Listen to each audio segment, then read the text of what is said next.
Selamat malam, salam sejahtera. Terima kasih karena bersama dengan saya di Nazlin Unity Channel. Saudara-saudara sekalian, isu yang paling menggemparkan Malaysia hari ini ialah tentang dakwaan bahawa mungkin akan ada berpuluh-puluh orang segerombolan ahli Perikatan Nasional, ahli Parlimen Perikatan Nasional yang mungkin akan mengikut jejak ahli Parlimen Kuala Kangsar untuk menyatakan sokongan secara peribadi kepada Perdana Menteri Datuk Seri Anwar Ibrahim. Ramai orang kata itu hanya satu igawan. Ramai orang kata itu hanya cerita dongeng. Tapi sebenarnya saudara-saudara sekalian, perkara itu bukan satu igawan, bukan juga satu perkara yang dongeng. Isu peruntukan sebenarnya bukanlah cerita dongeng.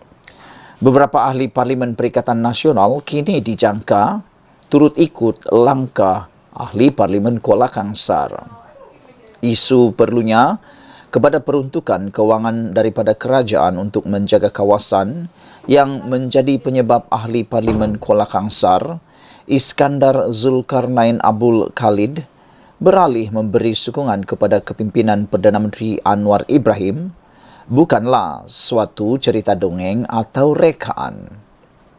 Ia adalah cerita benar dan sedang menjadi masalah dalam Perikatan Nasional ketika ini. Ramai netizen dan juga penganalisis politik dan pemerhati politik yang mengatakan bahawa tindakan keras kepala pemimpin-pemimpin Perikatan Nasional untuk membuat perundingan dengan kerajaan pimpinan Datuk Seri Anwar Ibrahim, terutamanya dengan timbalan Perdana Menteri kedua iaitu Fadila Yusof, telah memakan diri mereka sendiri. Tindakan mereka yang dikatakan oleh Anwar Ibrahim sebagai ego dan angku, sombong dan angku, menyebabkan mereka termakan jerat sendiri. Mereka terkena jerat sendiri, manakan tidak. Kini masalah itu peruntukan ahli parlimen kini menjadi masalah besar kepada Perikatan Nasional. Jangan-jangan ada orang menyangka ahli Kuala Kangsar hanya sebahagian atau mungkin hanya titik permulaan. Yang lain mungkin menunggu pemulanya, duluannya. Difikirkan, dijangkakan ahli-ahli parlimen yang lain mungkin akan turut serta tindakan Kuala Kangsar ini. Mereka hanya menunggu timing yang sesuai, ada orang yang memulakan. Mereka lihat apa yang terjadi. Kalau itu tidak melanggar hak lompat parti, akta lompat parti, besar kemungkinan itu akan menyebabkan mereka memberikan sokongan secara peribadi.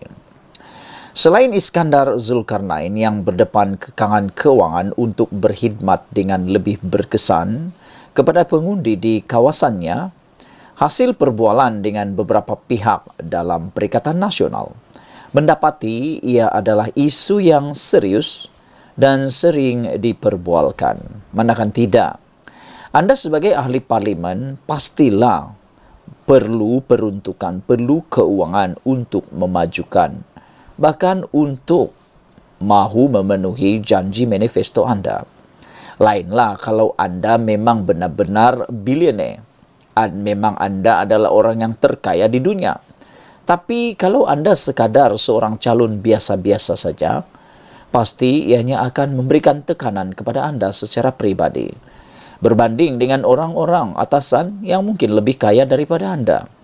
Oleh sebab itu, ahli-ahli parlimen ini mungkin sedang berfikir, kalaulah aku tidak mengambil langkah menyokong kerajaan dan mendapat peruntukan pada waktu ini, jangan-jangan rakyat akan menghukum aku pada pilihan raya akan datang.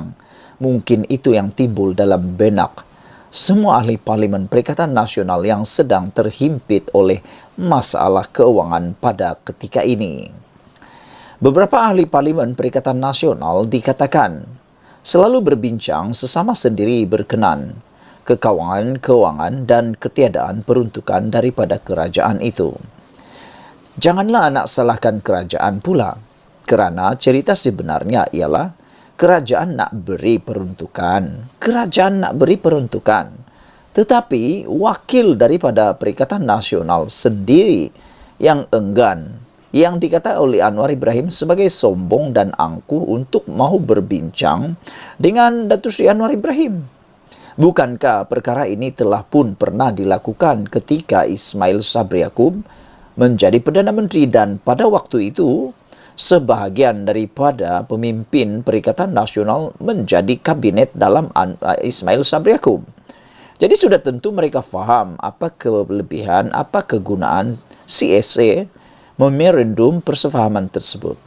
Ianya bukan untuk mahu menyokong semata-mata, tetapi untuk kestabilan negara Malaysia yang kita cintai ini. Selain itu, kebolehan mereka untuk semak dan imbang tidak terjejas sama sekali.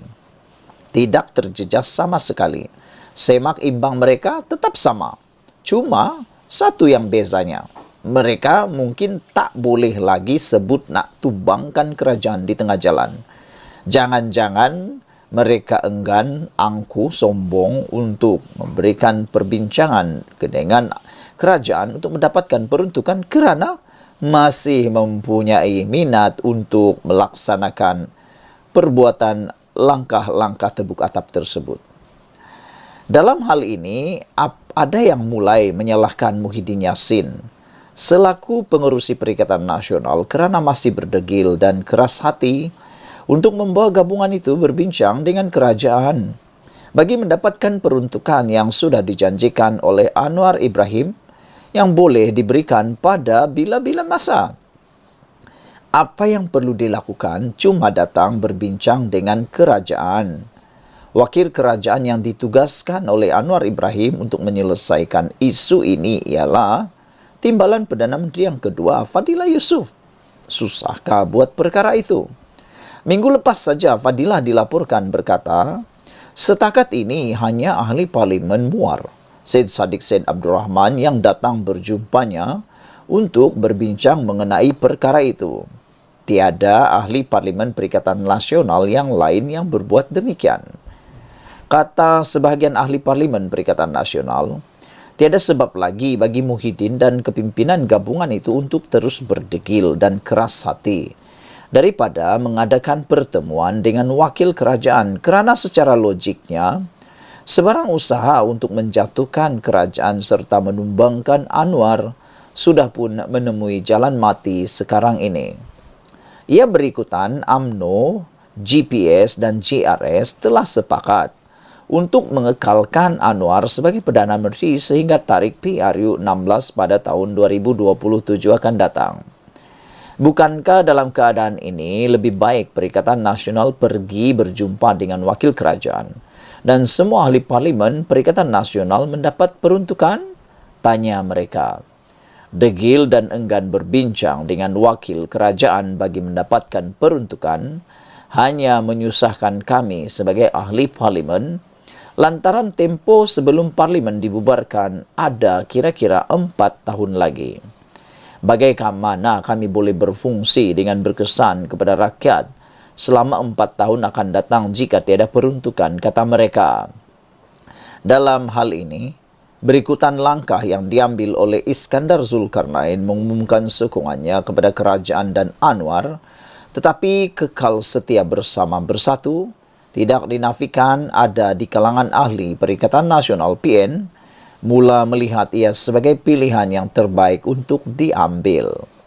Menurut mereka, sebolehnya mereka masih mahu kekal bersama Perikatan Nasional, tetapi dalam masa yang sama mereka amat memerlukan peruntukan kewangan daripada kerajaan. Dengan itu, jangan terkejut jika dalam waktu terdekat ini, terutama jika Perikatan Nasional masih enggan berjumpa dengan Fadilah, maka ada beberapa lagi ahli parlimen akan mengambil langkah yang sama seperti Iskandar Zulkarnain. Pihak-pihak dalam Perikatan Nasional yang dirisik bahkan memberi bayangan beberapa ahli parlimen gabungan itu dijangka mengambil langkah sama seperti Iskandar Zulkarnain. Persoalannya sekarang ialah siapa mereka?